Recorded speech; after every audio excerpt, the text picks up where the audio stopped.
You don't notice it. You don't hear it. But the moment danger appears, everything changes. Your heart races, your breathing sharpens, your muscles tighten, and inside your skull, a survival system older than civilization comes online. This is what happens inside your brain during fight or flight.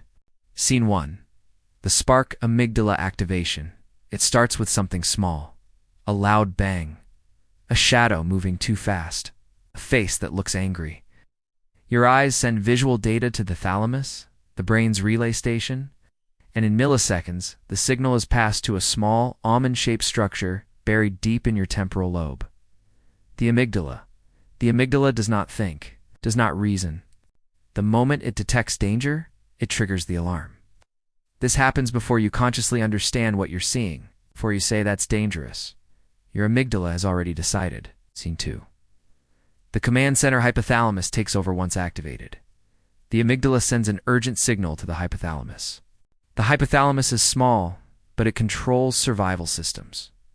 Think of it as your body's emergency dispatcher. It activates the autonomic nervous system, specifically the sympathetic nervous system. This is the switch that flips you from calm to combat ready, and it happens in less than a second. Scene 3. Adrenaline. The body ignites, the hypothalamus sends signals down the spinal cord to the adrenal glands, which sit on top of your kidneys. Then adrenaline floods your bloodstream, your heart rate increases, your pupils dilate. Blood is redirected from digestion to your muscles. Your airways open wider. Your strength increases. Pain becomes dull. Time feels slower. This is not imagination. Your brain has just overridden normal operation. So you are no longer in living mode. You are in survival mode. Scene 4. The prefrontal cortex goes quiet here. The part most people don't realize. While survival systems activate, your rational brain partially shuts down. The prefrontal cortex, located behind your forehead, is responsible for logic, decision-making, moral reasoning, long-term planning, but during intense fear, its activity decreases. Why? Because thinking too long in danger can get you killed. Your brain prioritizes speed over accuracy. This is why people say things they regret during panic freeze, unexpectedly make impulsive decisions. Forget what they were about to say. The survival brain overrides the thinking brain. Instinct wins over intellect. Scene 5. Cortisol. The long-term stress hormone adrenaline is fast, but it doesn't last long. If the threat continues, your brain activates a second system. The HPA axis. Hypothalamus. Pituitary gland. Adrenal glands. This releases cortisol. Cortisol keeps you alert for longer periods. It increases blood sugar for sustained energy. But it also suppresses non-essential systems. Digestion slows. Immune response weakens. Reproductive systems pause. Your body is saying, survival first, everything else later. This is helpful in short bursts, but dangerous when prolonged. Scene 6. Why it feels so intense during fight or flight. Your senses sharpen. You notice small details. Sounds feel louder. Movements feel exaggerated. That's because your brain increases sensory processing. The hippocampus, which forms memories, works closely with the amygdala. Emotionally intense moments get stored more vividly. This is why you remember traumatic or frightening events in sharp detail. Fear strengthens memory encoding. Your brain wants you to remember danger, so you can survive it next time. Scene 7.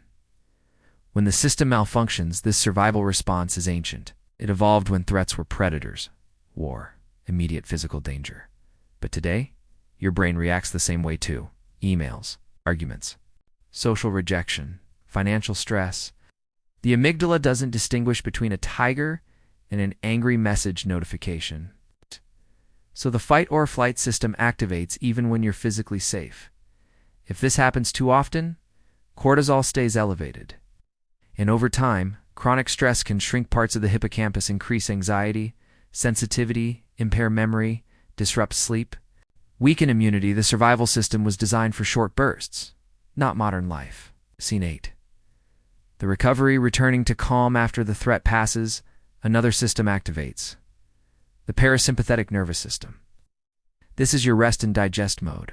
Heart rate slows, breathing stabilizes, muscles relax. The prefrontal cortex regains control. You begin thinking clearly again.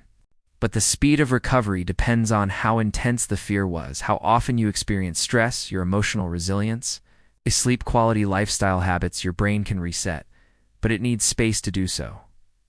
Closing scene right now, you feel calm?